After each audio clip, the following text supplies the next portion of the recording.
Thank you for the introduction. This work is a collaboration between the International Spine Study Group and the Faculty of Medicine at the St. Joseph University of Beirut. These are the disclosures of the group. Total hip replacement surgeries are among the most frequent performed surgical interventions, and with the increase in life expectancy, these procedures are expected to become even more frequent. Hip instability is the second leading cause of revision in total hip replacement after infection and the primary cause of revision. Interestingly, it is estimated that 48% of revision procedures could be prevented with optimal positioning of the acetabular component.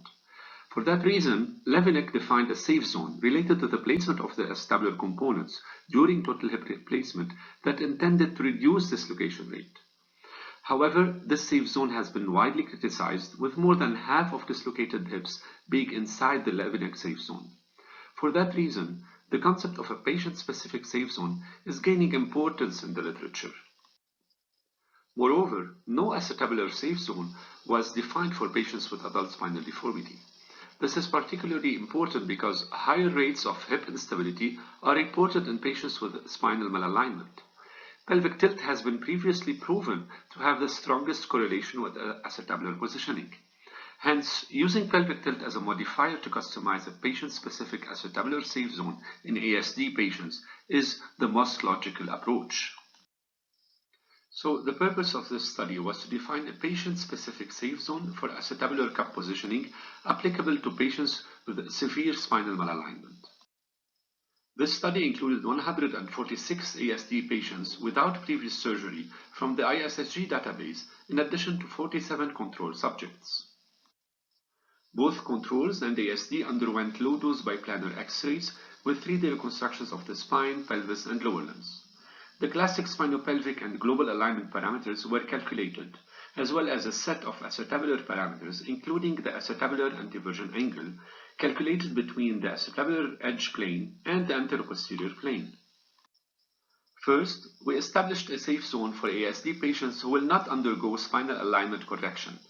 A regression analysis determined by acetabular anteversion relatively to pelvic tilt in the ASD group with the corridor of 95% interval was defined. The minimal and maximal allowed values of acetabular anteversion ranged from 5 to 25 degrees for low pelvic tilt and increased to 20 to 40 degrees for higher pelvic tilt. We can notice that 36% of ASD patients in our population fall outside the conventional Levinek safe zone, fixed from 5 to 25 degrees independently of the patient's pelvic tilt. Then a second safe zone was designed for patients who had their spinal deformity corrected.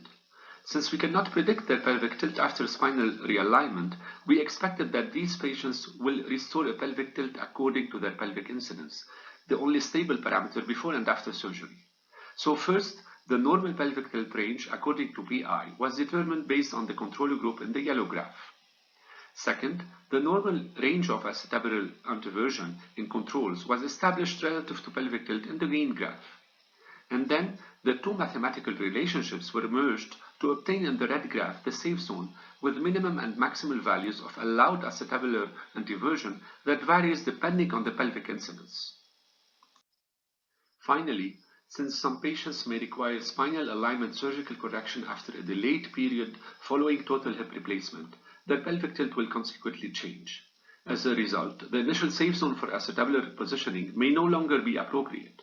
Therefore, an optimal safe zone was determined here in purple by intersecting the two previously defined safe zones to ensure suitability both before and after spinal correction. On the x-axis, we can read either pelvic tilt or pelvic incidence.